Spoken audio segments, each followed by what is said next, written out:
किताबें करती हैं बातें।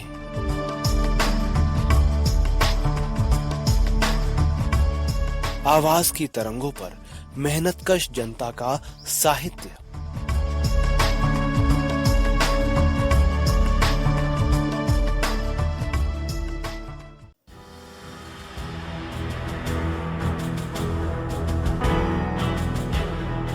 सहकार रेडियो के श्रोताओं को पवन का नमस्कार। साथियों, किताबें करती हैं बातें कार्यक्रम में आज आप सुनेंगे राधा मोहन गोकुल जी की पुस्तक ईश्वर का बहिष्कार की ऑडियो रिकॉर्डिंग का 9वां भाग। इस अध्याय का शीर्षक है धर्म और ईश्वर। ये लेख पत्र भविष्य में जुबली अंक के तहत अक्टूबर 1932 ईस्वी में प्रकाशित हुआ था।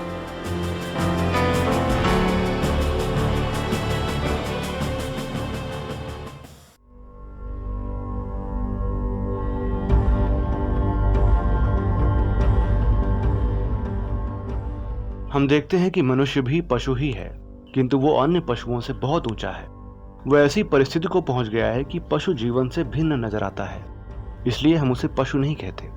इसका कारण उसका विकास और उत्कर्ष है। हम सोचते हैं तो हमें उसके विकास के 2 कारण प्रतीत होते हैं।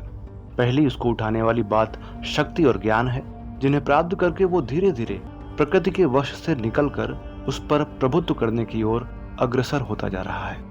वो मनुष्य जाति की आवश्यक सुख और सुविधाजनक चीजों को प्रकृति से छीनकर अपने सजातियों में प्रसारित करता या बांटता है। वो समझ गया है कि उसके पारस्परिक संबंध बिना प्रकृति से प्राप्त पदार्थ के जैसा चाहिए वैसा आराम नहीं दे सकते। मनुष्य स्वयं प्रकृतिजन्य संपत्ति है, क्योंकि वो बुद्धि और शरीर से काम करता है और अपनी जाति को नष्ट न होने देने के उद्देश्य से उसकी अभिवृद्धि करता रहता है। इसमें उसे दूसरे के सहयोग की आवश्यकता होती है। फिर यह भी देखा जाता है कि प्रत्येक व्यक्ति मानवीय उन्नति और उत्कर्ष का किंवा संस्कृति का सहज शत्रु भी होता है। एक ओर तो वो दूसरे प्राणियों की तरह अकेला नहीं रह सकता, एकांतवास उसे असह्य दंड प्रतीत होने लगता है। दूसरी ओर सामाजिकता के लिए जिस त्याग की नितांत आवश्यकता है, जिसके बिना सामाजिक जीवन असंभव है, उससे जी चुराता है। इसलिए व्यक्तियों की अयौक्तिक और व्याघातक बातों से मनुष्य को संस्कृति की रक्षा करनी अवश्यंभावी हो जाती है। सामाजिकता और वैयक्तिक स्वार्थ तत्परता दोनों युगपत नहीं चल सकती, एक दूसरे की बाधक है। इसलिए समाज में नियमों, प्रतिबंधों और श्रृंखला की जरूरत होती है। बिना इसके न पदार्थ ठीक उत्पन्न हो सकते हैं, न समाज में वितरित हो सकते हैं। जो कला और विज्ञान हमें समुन्नत और सुखी बनाता है, वही हमारा सर्वनाश भी कर सकता है। इस विचार से जब समाज में निरंकुशता और नृशंसता की रोकथाम करने के लिए थोड़े से वैज्ञानिक, कलाकुशल और बलशाली लोग शासन दंड धारण करते हैं, तो वो बहुसंख्यक प्रजा को धीरे धीरे पीसने लगते हैं। स्पष्ट है कि ये दोष उन्नति और उत्कर्ष या दोनों के योग और संस्कृति में स्वाभाविक नहीं होते। संस्कृति और समाज के निर्माण में ही कमी रहती है। हमें देखना है कि वो कमी क्या है। निस्संदेह मनुष्य ने बहुत अच्छी और प्रशस्त उन्नति की है, करता जा रहा है और करता रहेगा। उसने प्रकृति को जीता है और अभी और अच्छी तरह से उस पर विजय प्राप्त करेगा। लेकिन उसने अपने समाज के प्रबंध में उतनी उन्नति नहीं की कि जिससे लोगों की आपत्तियां और शंकाएं बढ़ने के बदले कम होती।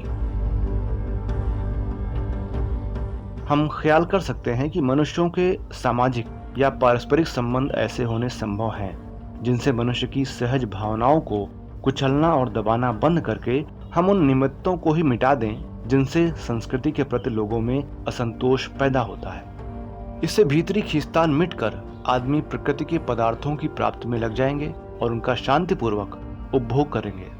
सारांश ये कि मनुष्य जाति के भीतर से समाज के विरोध का भाव एकदम मिटा देना ही सर्वोपरि अभीष्ट है। अब ये एक मनोवैज्ञानिक प्रश्न बन जाता है।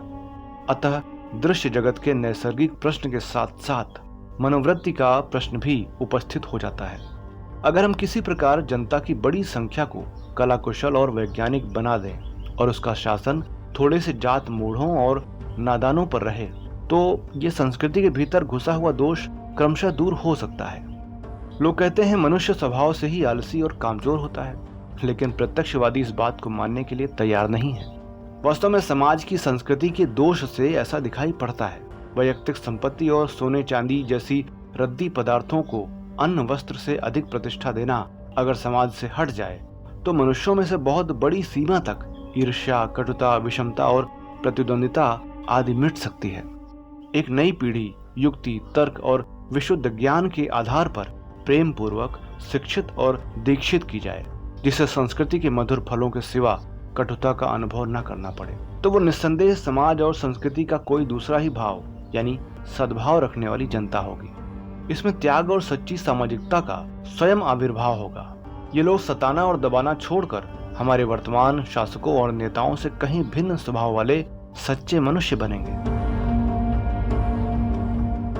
ऐसा होने को असंभव समझकर बैठे रहना सहल इनकारी के सिवा और सहज कुछ नहीं कहा जा सकता। इस प्रश्न के कई पहलू हैं। हम यहाँ पर सांपत्तिक और मानसिक पहलुओं को ध्यान में रखकर कुछ जानने योग्य बातें लिखना चाहते हैं। जब हमें मालूम हो गया कि प्रत्येक संस्कृति का आधार अनिवार्य श्रम और सहज समझ अनुमोदित त्याग है, तब उसका ये अनिवार्य फल भी होगा कि जिन पर इसका बोझ पड़े वे विरोधी हो उठे। अब स्पष्ट हो गया कि पदार्थ, उनके प्राप्ति के साधन और उनको समाज में वितरण करने के प्रबंध मात्र संस्कृति के आवश्यक लक्षण नहीं हो सकते, क्योंकि संस्कृति के अंदर ही बगावत और विध्वंसक वासनाएं प्रस्तुत मिलेंगी। इनको दबाकर संस्कृति की रक्षा के लिए कुछ बल के प्रयोग की जरूरत होगी। साथ ही विरोधियों को उनका सुखद बदला दिखलाकर राजी करना पड़ेगा। ये संस्कृति का मानसिक अंग या स्थान है, परंतु इतना करने पर भी मनुष्य की उद्दंडता एकदम मिटती नहीं दिखती। हत्या, मारपीट, व्यभिचार आदि किस देश या समाज की संस्कृति में नहीं है, और इन अनेक विषयों पर विभिन्न संस्कृतियों में मतभेद भी है। बहुत सी बातें ऐसी मिलती हैं जो संस्कृति विरुद्ध और समाज से वर्जित होती हुई भी एकदम मिट नहीं सकी। कई बातें तो मिटी नहीं या बहुत कम मिटी हैं। यद्यपि मनुष्य की बुद्धि और मन ने प्राचीन काल की अपेक्षा अब बहुत उन्नति कर दी है, फिर भी उसकी पशु बुद्धि आज तक उसमें ज्यों की त्यों और जहां की तहां बनी है। बहुत बातों के लिए मनुष्यों को अब बाहरी दंड विधान की जरूरत नहीं रही। उनके भीतर ऐसे भाव घुस गए हैं कि वे बहुत कुछ स्वतः समझ बूझ कर रहते हैं, लेकिन पशुता का नितांत उन्मूलन असंभव बना हुआ है। मनुष्य समाज में इसी संस्कृति की रक्षा के उपायों का नाम नीति रखा गया है। इसी से भले बुरे का भेद अपनी अपनी समझ के अनुसार प्रत्येक संस्कृति संस्थापकों ने रखा है, और उसमें समय समय पर परिवर्तन भी होता रहता है, क्योंकि मनुष्य का ज्ञान और उसका अनुभव उत्तरोत्तर बढ़ते जाते हैं। इस नीतिमत्ता की स्थापना और स्थिरता का सबसे बड़ा कारण यह है कि उसे दूसरे की सहायता की जरूरत पड़ा करती है। उसने प्रकृति को एक सीमा तक जीता है, परंतु उसे पूरा पूरा वश में करना मानवीय शक्ति के बाहर है। जल, वायु, अग्नि आदि कभी कभी हमारी सारी चतुरता को चुटकी में उड़ा देते हैं। भूकंप धरती को उलट सकता है। जल की बाढ़ हमें जल समाधि दे सकती है। आग क्षण भर में दूर दूर तक प्रलय का दृश्य दिखा सकती है। बीमारी सबको या अधिकांश को एक साथ नष्ट कर सकती है। इन अवस्थाओं में हम पारस्परिक विरोध भूल जाते हैं। हमें दया का भाव उदय होता है। इसी प्रकार हमें अनेक कामों में दूसरे के हाथ पैरों और बुद्धि की सहायता अनिवार्य होती है। इसलिए हमें सहयोग बुद्धि का उदय होता है। सहयोग के भाव को स्थिर रखने के लिए और एक दूसरे के प्रेम की हमें जो स्वाभाविक बातें हैं, उन सब की रक्षा के लिए जो जरूरी हमें मालूम हो गया कि प्रत्येक संस्कृति का आधार अनिवार्य श्रम और सहज समझ अनुमोदित त्याग है, उन सब की रक्षा के लिए जो जरूरी नियम अनुभव से स्थिर हो जाते हैं, वही नीति है। ये सब मन से संबंध रखने वाले व्यापार है। इन्हीं मानसिक विचारों में धर्म और ईश्वर की कल्पना उत्पन्न हो उठती है। अब हम देखते हैं कि धर्म का उपयोग क्या है। जब संस्कृति जो दबाव हम पर डालती है और जिस सहज त्याग को वो हमसे चाहती है, उसी कारण उसका विरोध होता है, तो हम इन बाधाओं को मनुष्य के जीवन मार्ग से हटा क्यों न दें। मान लें कि ये बाधाएं हटा दी गईं। इस दशा में हम यही देखेंगे कि जो जिसका जी चाहता है करता है। कोई पुरुष प्रतिबंधहीनता से अपनी काम वासना की परितुष्टि के लिए चाहे जिस स्त्री को पसंद करके व्यवहार में लावेगा, इसी तरह स्त्री भी करेगी। हर एक अपने प्रतिस्पर्धी को बिना रोक टोक पीट सकेगा या जान से मार सकेगा। लूट खसोट, छीना झपटी जैसी पशुओं में देखी जाती है, मनुष्य में भी दिखेगी। प्रत्येक आदमी को स्वेच्छाचार की इच्छा होगी। जैसा एक दूसरे के साथ व्यवहार करेगा, वैसा ही दूसरा भी उसके साथ करेगा। इस तरह के समाज में वही एक आदमी सारे सुखों के साधन का स्वामी बन जाएगा जिसमें शक्ति है, जिसके हाथ में सब पर अत्याचार करने का साधन और बल है। दूसरे देशों को जीतना क्या अर्थ रख सकता है? लेकिन बात धीरे धीरे उसको भी खलने लगेगी जो संस्कृति को मिटाने का पक्षपाती था, क्योंकि अव्यवस्था से हम अपनी प्राचीनतम प्रकृत अवस्था पर पहुंच जाएंगे। इसमें संदेह नहीं कि प्रकृति हमारी सहज समझ के अनुसार किए कामों में प्रकट में कोई बाधा नहीं देती, परंतु वो परोक्ष रूप से अवश्य बाधक होती है और हमें बड़ी बेदर्दी के साथ मिटा कर छोड़ती है। इसीलिए हम संघ रूप में संगठित होकर रहते हैं और एक संस्कृति उत्पन्न कर देते हैं। इसी के सहारे सारा जीवन संभव होता है। संस्कृति का यह प्रधान काम है कि हमारी रक्षा करे। प्राकृतिक अवस्था में रहने से हमें जो कष्ट होते हैं, उनसे सम्मिलित उत्कर्ष और सभ्यता के महत्व का पता चलता है। हमें मनुष्य जाति को सुरक्षित रखने की चिंता पैदा होती है और साधन समझते हैं। जिस तरह छोटा लड़का विवशता और पराधीनता की दशा में पिता माता से डरता है और उनकी दया पर ही उसका जीवन निर्भर होता है, इसलिए वो पिता माता की बहुत प्रतिष्ठा भी करता है और उन्हें नाराज नहीं करना चाहता। इसी तरह प्रकृति से विवश होकर पहले के कम उन्नत मनुष्य उसके अत्याचारों से डरकर उसे पूजने लगे। जल, वायु, अग्नि प्रभृति मनुष्य के उपास्य देव हुए। इन देवताओं का काम हुआ प्रकृति के भय को दूर करना, निसर्ग की निर्दयता के समान सांत्वना देना, संतोष सिखाना और मनुष्य पर जो कष्ट सामाजिक संस्कृति की अधीनता से हो जाएं, उनको हटाना। इस अभिप्राय से मनुष्य ने अपने कल्पित देवताओं को प्रकृति का स्वामी माना। जब हमने देखा कि देवताओं से हमारे कष्ट दूर नहीं किए जा सकते, तब ध्यान होने लगा कि भवितव्यता भी कोई चीज है जिसका दर्जा देवताओं से भी ऊंचा है। देवता लोग भी भवितव्यता के अधीन रहते हैं। फिर धीरे धीरे संस्कृति संबंधी नियमों को भी दैवी विभूति मानने लगते हैं और उनका दर्जा मनुष्य समाज से भी ऊंचा बना देते हैं और नियमों को प्रकृति का भी अधिकारी मान बैठते हैं। ऐसे ऐसे मनोरंजक, काल्पनिक, सुख शांतिपरक विचार का ढेर कर देती हैं और लोग समझने लगते हैं कि अब हम इनके द्वारा प्रकृति और भाग्य के अत्याचारों से बचेंगे और हमें सामाजिक बुराइयों से भी त्राण मिलेगा। लोग कहने लगते हैं जीवन का उद्देश्य बहुत ऊंचा है। इसमें संदेह नहीं कि इस ऊंचे उद्देश्य की हम कल्पना भी नहीं कर सकते। हाँ, ये अवश्य मान लेते हैं कि इससे मानव जीवन दोष रहित, सर्वांगपूर्ण हो जाता है और इसी प्रकार धीरे धीरे मनुष्य जीवात्मा को शरीर से अलग कर देता है और उसी को इस महत और उच्च स्थान का अधिकारी जान लेता है। उसे ख्याल होता रहता है कि इस संसार में जो कुछ भी हो रहा है या होना है, वो हमसे कहीं अधिक किसी बुद्धि का किया हुआ काम है। वो सर्वांगपूर्ण निर्दोष बुद्धि जो मनुष्य की बुद्धि से बहुत उच्च स्थानीय है, जो करती है सब हमारे हित के लिए ही करती है। एक बड़ी भारी सहृदय शक्ति जो देखने में कठोर है, सबकी निरीक्षिका और नियंत्री है, वह हमें प्राकृत शक्तियों की क्रूरता की वेदी पर बलि नहीं होने देगी, हमारी रक्षा करेगी। हम समझने लगते हैं कि मृत्यु से हम मिट नहीं जाते, किंतु हमको नए प्रकार का कोई जीवन प्राप्त होता है और हम अधिक उन्नति के पथ पर अग्रसर होते जाते हैं। हमारे सामाजिक और नैतिक नियम जिनसे संस्कृति बनती है, वे भी सारे विश्व पर शासन करते हैं। सामंजस्य के साथ सर्वोच्च न्याय से स्थिर रखे जाते हैं, परिपुष्ट पाते रहते हैं। इस तरह हर भलाई का पुरस्कार मिलता है और हर बुराई के लिए दंड। यदि ये पुरस्कार या दंड इस जीवन में नहीं मिलता, तो क्या मरने के पश्चात के जीवन में मिलेगा? इस प्रकार मनुष्य जीवन के सारे भय, कष्ट और दुख अवश्य ही मिट जाने वाले हैं। उस आदर्श जीवन में उन सारी कमियों की पूर्ति हो जाएगी जो हम यहाँ पूरी नहीं कर सके।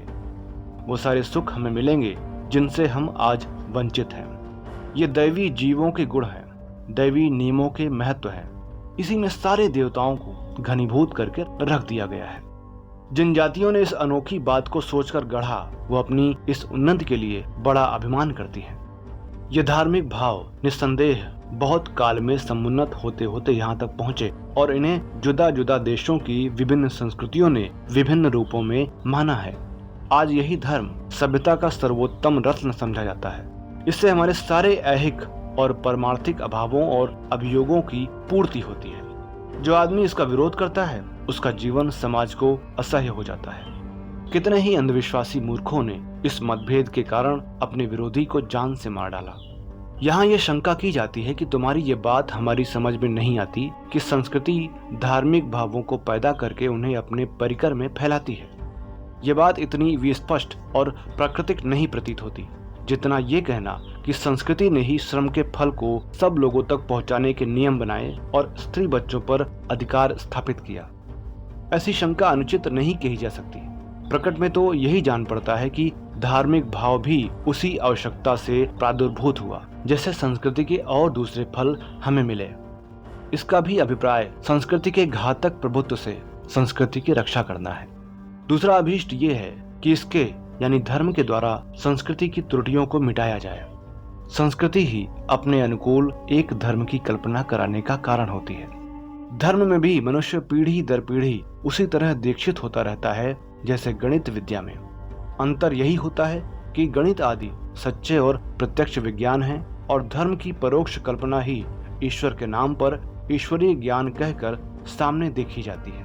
ईश्वरीय कल्पना जनित धर्म अपनी ऐतिहासिक व्युत्पत्ति और क्रमशः विकास उत्कर्ष का कोई पता नहीं देता जिस पर तर्क और दूसरे विज्ञान को विश्वास हो सके। इसका भी कोई कारण नहीं मिलता कि जुदा जुदा युगों और विभिन्न संस्कृतियों में ये अलग अलग क्यों है, एक सा धर्म सर्वत्र क्यों नहीं है। अनुधावन से अनुमान होता है कि मनुष्य जाति ने अपनी बाल्यकालीन अज्ञान अवस्था में जो कुछ प्राकृत दृश्य देखे उन्हें यही समझा कि ये मेरे जैसे किसी मनुष्य के ही कृत्य हैं। यही उस व्यक्ति के मान लेने का कारण हुआ। लेकिन ये कारण स्वयं सिद्ध नहीं है, फिर भी मनुष्य ने इससे संतोष प्राप्त किया। इसीलिए हमारे यहाँ के अनेक सरल हृदय विद्वान भी फ्रांसीसी विद्वान वोल्टेयर की तरह कहते हैं कि धर्म और ईश्वर से समाज को बड़ा लाभ हुआ और होता है, इसे अक्षुण्ण बना रहने देना चाहिए। सच तो यह है कि जब मनुष्य प्रकृति के बल को यानी फोर्स को विभिन्न रूप में देखकर उनको पृथक पृथक व्यक्ति समझ लेता है तो ये उसकी बाल्यावस्था की सी नादानी ही है। जिस तरह बालक एक खिलौने को लेकर फिर उसे नहीं छोड़ता, जो छुड़ाता है उससे नाराज होता है, उसी तरह धर्म और ईश्वर के संबंध में विचारहीन लोगों का हाल है। हमें कोई भी विश्वास के लायक ऐसी बात नहीं मिलती जिसके आधार पर इन निराधार कल्पनाओं पर विश्वास कर लें और उन्हें विज्ञान का स्थान दें। बालकों को नाना प्रकार के नामों से भय दिखलाया जाता है। बाबा जी और हवा हमारे प्रांत के लोगों में बहुत प्रचलित हैं। बच्चा इन्हें सच्चा व्यक्ति समझकर डर जाता है, किंतु बड़े होने पर वो समझता है कि वो कल्पना मात्र थी, वास्तव में कुछ नहीं था। इसी प्रकार मनुष्य जाति की अवस्था और ज्ञान ज्यों ज्यों परिपक्व होते जाते हैं त्यों त्यों वो दैवी शक्ति की कल्पना को अच्छी तरह धीरे धीरे समझता जाता है। प्रकट है कि धर्म कुछ सिद्धांत समुच्चय का नाम है, कुछ ऐसी घटनाओं और आंतरिक या बाह्य यानी भीतरी या बाहरी वास्तविकता का कथन मात्र है, जिनसे हमें ऐसी ऐसी बातें मिलती हैं जो कभी हमारे अनुभव में नहीं आई। फिर वो बातें इसलिए कही जाती हैं कि हम उन पर विश्वास करें। बातें भी ऐसी होती हैं जिनको हम हितकारी और लाभदायिनी समझने लग जाते हैं, इसलिए बिना तर्क और खोज के उन्हें मान लेते हैं। इन तर्क युक्ति और प्रमाणहीन बातों को जो बहुत सी जान लेता है विद्या और बुद्धि का भंडार माना जाता है, और जो नहीं जानता वो मूर्ख है। दूध दही के समुद्र, अमृत और मध्य की नहरें, स्वर्ग के विविध भोग हमारे भौगोलिक ज्ञान पर पानी फेरने को तैयार रहते हैं। फिर भी हमारे मूर्ख भाई ही नहीं, बड़े बड़े पढ़े लिखे कभी कभी स्वार्थवश और कभी अविचार से उन्हीं बातों की परिपुष्ट करते रहते हैं जिनके त्यागने में ही मनुष्य जाति का कल्याण है। कहा यह जाता है कि हम जो कुछ धर्म और ईश्वर की बाबत कह रहे हैं संसार के विद्वानों के बहुकालव्यापी अनुभव और विचार का फल है। ठीक है, लेकिन क्या इनका कोई युक्त तर्कानुकूल वर्तमान अनुभव अनुमोदित प्रमाण भी है? इसका उत्तर हमें नहीं मिलता।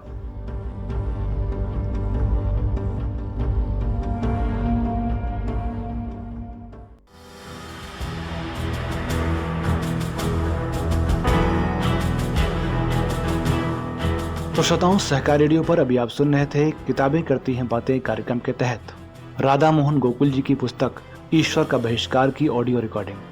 ये इस पुस्तक का 9वां भाग था। राधा मोहन गोकुल जी की 4 पुस्तकें राहुल फाउंडेशन लखनऊ ने प्रकाशित की हैं। इस पुस्तक के अतिरिक्त जो और 3 पुस्तकें हैं वो हैं लौकिक मार्ग, धर्म का ढकोसला और स्त्रियों की स्वाधीनता। आप चाहें तो जनचेतना books.org वेबसाइट पर जाकर ये किताबें मंगवा भी सकते हैं। सहकार रेडियो के व्हाट्सएप ग्रुप से जुड़कर ताज़ा कार्यक्रमों की अपडेट पाने के लिए अपने अकाउंट से 9617226783 पर नाम और जिला लिखकर भेजें। आप हमारा फेसबुक पेज और यूट्यूब चैनल भी लाइक सब्सक्राइब कर सकते हैं। हम टेलीग्राम और सिग्नल पर भी उपलब्ध हैं। सभी लिंक डिस्क्रिप्शन में दी गई हैं। हमारे बारे में अधिक जानने के लिए हमारी वेबसाइट सहकाररेडियो.com देखें। तो पुस्तक की अगली कड़ी के साथ फिर मिलेंगे। तब तक के लिए दीजिए इजाजत। मुझे यानी पवन को नमस्कार।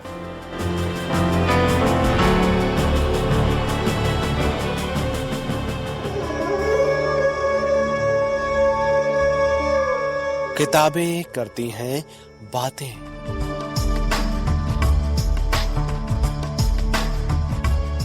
आवाज की तरंगों पर मेहनतकश जनता का साहित्य।